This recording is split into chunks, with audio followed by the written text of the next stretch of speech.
como o empreendedor pode fazer esses testes comportamentais, né? Ele tem que entender tudo isso em detalhes, mas ele também, eu acho que tem ferramentas que você pode subcontratar, assim, né? Você contrata para alguém fazer o teste na pessoa para você e te ajudar nisso, né? Você consegue, você não precisa saber tudo também, né? Você pode conhecer alguém que vai te ajudar nisso. Exatamente, você precisa ter uma noção. Então, se você conhecer quais são os perfis do Enneagrama, e se você conhecer quais os perfis do DISC, você é capaz de contratar uma empresa para aplicar esses testes e daí focar. Por exemplo, eu preciso de uma pessoa para atendimento. Então, eu quero um perfil que seja executor, mas eu quero um perfil que seja comunicador.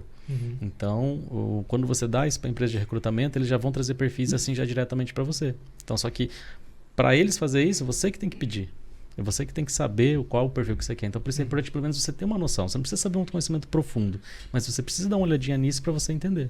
Legal. Para daí você poder fazer esses pedidos para as agências ou também até contratar testes na internet ou fazer o teu próprio teste. Eu costumo fazer uma coisa que me ajudou muito, que eu faço um pequeno questionário. Sabe? Eu faço um Google Forms, onde eu faço uma série de perguntas para a pessoa. Eu pergunto para ela lá os dados dela e tal. Pergunto, por exemplo, assim, olha, no teu último emprego, se você teve alguma dificuldade com pessoas, como que foi, como você superou. Sinta-se à vontade para dizer o que você quiser e tudo bem se você não quiser responder. Mas geralmente a pessoa coloca, ela fala assim, olha, eu saí daquela empresa porque tinha um profissional que trabalhava comigo, mas que ele não valorizava o meu trabalho, ele enrolava e não entregava as coisas, isso atrapalhava o meu trabalho. Então, nesse questionário aí eu conseguia ver várias coisas. Né? Porque eu conseguia ver as dores delas nos trabalhos anteriores e eu conseguia avaliar se aquilo ali era uma verdade, ok, ou se era alguma coisa que de repente era ruim, entendeu? Então, dependendo das respostas, eu não chamo para entrevista presencial. E dependendo das respostas, sim, eu chamo. E lá, uma das perguntas eu também pergunto se ela já fez alguma análise de perfil comportamental e se sim, qual foi e como que ela se identifica, porque daí isso é bom também. Uma vez eu escrevi um e-book justamente sobre isso, sabe? Como você se comportar numa entrevista de trabalho. Antes, durante e depois. Porque as pessoas não sabem mais fazer isso.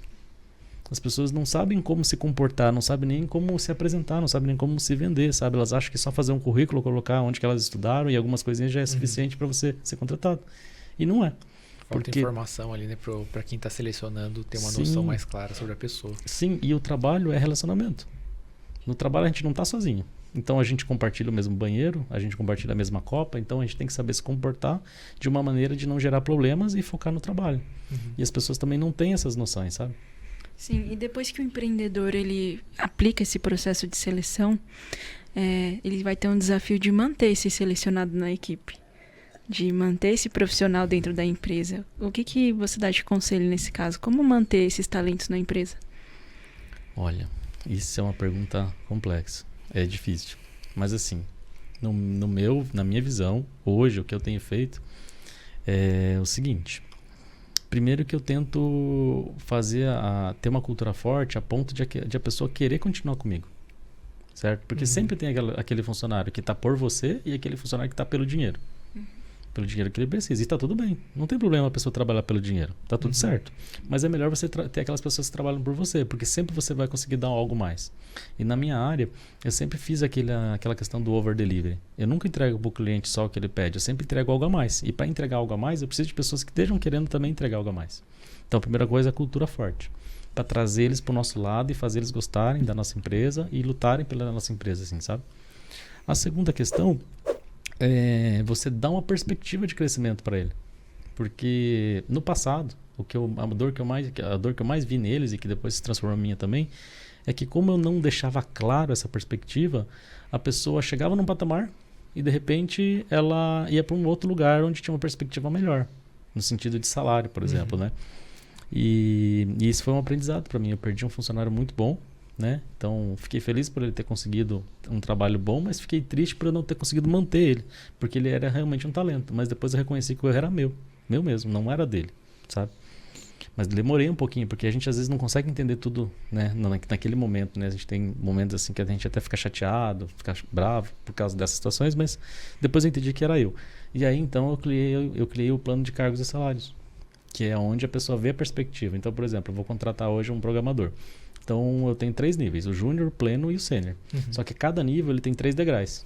Então o júnior 1, júnior 2, júnior 3, pleno 1, 2 e 3 e sênior 1, 2 e 3. E cada um deles tem um salário. Então, o sênior, vamos dizer que está ganhando 20 mil. Então, ele sabe que se ele chegar no sênior 3, ele vai ganhar 20 mil. Então, o que ele precisa fazer para chegar lá? Daí, cada um tem um mapa dizendo quais são as skills que ele precisa ter, técnicas para chegar naquele ponto, entendeu? Então, ele vê uma perspectiva e ele vai buscando isso ao longo do tempo. Conforme ele vai buscando, ele vai melhorando essas skills, melhora também o desempenho dele dentro da empresa, porque ele consegue fazer coisas de forma mais rápida e mais assertiva, com mais conhecimento, e fica bom para todo mundo. Boa. Então, esses foram os 2 pilares assim que eu comecei a executar e que deu muito resultado. E que fez a retenção, porque reter as pessoas é difícil. É complicado. Bem legal. Cara, aqui a gente passou por uma coisa parecida. Essa parte de contratar, por eu ser mais técnico, né? Eu vim da engenharia. Então, eu sempre tive essa meio que crença que eu não lidava bem com pessoas e tal. Então, eu tenho um parceiro, que é um consultor de RH hoje, que nos ajuda. Que toda entrevista que a gente vai fazer, na seleção de pessoas e tal, ele nos ajuda. E o que ele me ajuda, ele é muito bom com pessoas, assim, né? De falar com as pessoas. E a gente sempre faz uma entrevista que conhece a história da pessoa e tudo mais. E a gente vai reconhecendo os comportamentos da pessoa e tudo mais, e ver se encaixa com o nosso perfil, assim, da empresa, né? Então, essa parte da cultura, né? Foi um processo de reflexão que ele nos ajudou a ver os comportamentos que a gente achava legal de uma pessoa ter, né? No nosso caso, por exemplo, a parte de aprendizado é muito importante, assim. Sempre estar indo atrás de novos cursos, novas coisas. Tipo, aconteceu uma coisa nova, já sabe pesquisar e vai aprender rápido, assim. É um dos pontos da nossa cultura, por exemplo. É um comportamento que a gente valoriza. Ou se não tem, né? Se a pessoa não faz, é uma coisa que incomoda a gente. Então, ele nos ajudou nessa parte de refletir sobre o que era a nossa cultura, o propósito e tudo mais, e ajuda a selecionar muito bem, assim. Então, ele nos ajuda a deixar clara essa parte humana, comportamental. Cara, pra gente é muito fundamental, assim, sabe? Pra contratar bem certeiro, essa parte comportamental, ele nos ajuda muito, a parte técnica a gente avalia. Mas se bate, assim, com a cultura, a gente sabe que a pessoa vai evoluir, assim, com a gente. Então, e daí na parte de manutenção depois ajuda muito, assim, também. E vou dar uma outra visão também. Para quem é o selecionado, ele também fica impactado. Gera uma marca nele de que, nossa, essa empresa se preocupa comigo a esse ponto. Eu não sou só um número ali, né, um recrutado. Então, a cultura já começa no recrutamento. Não começa depois que você entra. Com certeza. Já é uma forma de você atrair pessoas só por aí. Então, a parte de cultura e a parte de a pessoa ter um norte, assim, que vai evoluir na empresa é fundamental para manter.